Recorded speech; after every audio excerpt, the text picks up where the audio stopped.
На чьей стороне вы были во время чеченской войны в России? На стороне чеченцев. Во-первых, я в армии служил с чеченцами. Так получилось, что после года службы меня назначили командовать ротой молодых солдат. И среди прочих, там было более 100 человек, 120 человек, среди прочих было 20 чеченцев.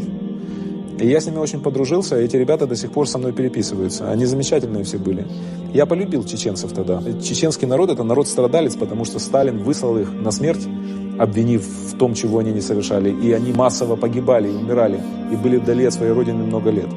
Никакой чеченской войны никогда не было и не будет. Была и остается в истории русско-чеченская война. Она не начиналась в 90-х, она тянется веками, как незаживающая рана на теле целого народа.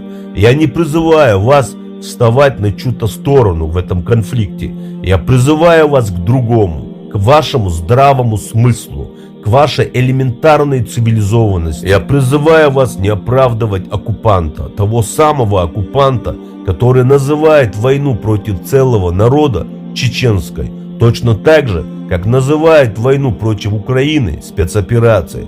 Слово – это тоже оружие. И когда вы принимаете чужое слово, вы принимаете и чужую ложь. Если в вас жив здравый смысл, если цивилизованность для вас не пустой звук, называйте эту войну русско-чеченской. Поправляйте журналистов, когда слышите иначе.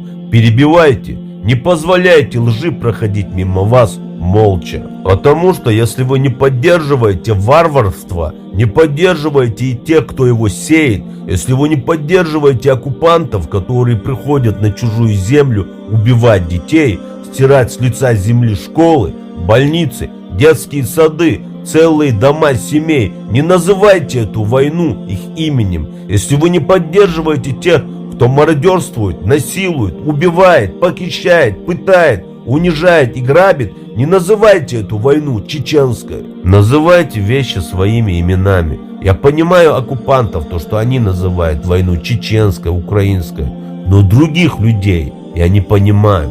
Честно, я вас не понимаю.